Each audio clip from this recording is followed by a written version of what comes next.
Selamat pagi kepada Ibu Nopri selaku dosen pembimbing mata kuliah Pancasila dan juga teman-teman. Di sini saya memperkenalkan diri. Saya Syarimela Simanjuntak dengan NPM 2114151033 akan menjawab 3 pertanyaan. Oke, pertanyaan pertama, apa yang dimaksud Pancasila sebagai sistem etika dalam bidang ilmu kehutanan? Jawaban saya, Pancasila sebagai etika di dalam ilmu kehutanan yaitu suatu sistem yang mengatur perilaku atau tingkah laku manusia dalam mempelajari atau memahami ilmu kehutanan. Mereka diharuskan untuk menaati atau menjalankan etika sesuai dengan etika rimbawan, baik dalam menjaga, mengelola, dan melestarikan hutan. Pertanyaan kedua, sebagai dasar negara dan sumber dari segala sumber hukum, Pancasila memiliki peran penting. Bagaimana sejauh ini posisi Pancasila dalam berbagai produk hukum mengenai kehutanan? Berikan ulasan kritismu. Apakah ada peraturan perundang-undangan atas produk hukum Republik Indonesia dalam bidang ilmu kehutanan yang tidak sesuai dengan amanat Pancasila? Jika ada, sebutkan peraturan apa. Jika tidak, maka jelaskan peraturan yang sudah sesuai. Jawaban saya ada. Peraturan perundang-undangan kehutanan yang tidak sesuai dengan amanat Pancasila yaitu dalam Peraturan Presiden Nomor 2 Tahun 2015 tentang Rencana Pembangunan Jangka Menengah Nasional atau RPJMN tahun 2015 sampai 2019. Pemerintah menargetkan pengukuhan kawasan hutan selesai dilakukan. Faktanya, tidak mudah mengukuhkan kawasan hutan karena diperlukan penyelarasan peraturan perundang-undangan pada beberapa sektor yang berkaitan dengan kawasan hutan.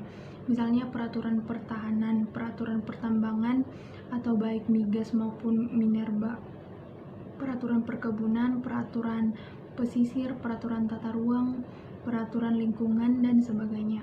Peraturan-peraturan tersebut mengandung ekologi sektoral yang cukup kuat dan menimbulkan tumpang tindihnya pengaturan. Hal ini jelas bertentangan atau tidak sesuai dengan sila keempat, di mana aparat bertindak atas kemauan sendiri, tidak mementingkan hal lain. Jika tidak, maka jelaskan peraturan yang sudah sesuai. Nah, jawaban saya, Pancasila sebagai falsafah negara Indonesia dalam semua peraturan perundang-undangan kehutanan. Artinya, peraturan perundang-undangan di bidang kehutanan harus merujuk pada Pancasila sebagai grand norm dalam tata hukum Indonesia. Unsur asas hukum dalam peraturan perundang-undangan kehutanan harus merupakan turunan dari asas hukum yang terkandung dalam pasal 33 ayat 3 Undang-Undang Dasar 1945, yaitu penguasaan negara atas bumi, air, dan kekayaan alam yang terkandung di dalamnya, semata-mata untuk mewujudkan kesejahteraan rakyat.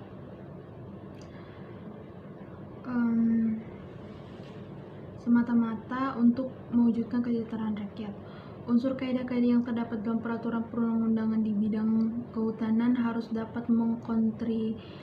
mengkonkretisasikan asas hukum penguasaan negara atas sumber daya alam tersebut dalam wujud peraturan perundang-undangan yang demokratis, adil, dan berkelanjutan sesuai dengan prinsip-prinsip pengelolaan sumber daya alam yang terdapat dalam ketetapan MPR Nomor 9/MPR/2001 tentang pembaruan agraria dan pengelolaan sumber daya alam.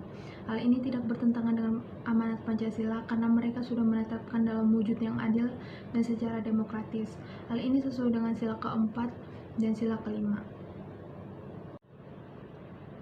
Dan pertanyaan ketiga yaitu, menurut Anda, apa tujuan pendidikan dari sisi Pancasila? Apakah mempelajari bidang ilmu kehutanan akan sesuai dengan sila-sila dalam Pancasila? Jawaban saya, tujuan pendidikan Pancasila di perguruan tinggi adalah untuk memberikan pemahaman dan penghayatan atas jiwa-jiwa nilai-nilai dasar Pancasila kepada mahasiswa sebagai warga negara Republik Indonesia, serta membimbing untuk dapat menerapkannya dalam kehidupan bermasyarakat, berbangsa, dan bernegara. Mempelajari sila-sila Pancasila juga sesuai dengan bidang ilmu kehutanan karena termasuk dalam sila pertama dan sila kedua. Sila pertama menjelaskan agama mengajarkan nilai moral bermasyarakat sehingga akan menjauhi perbuatan-perbuatan yang merugikan hutan.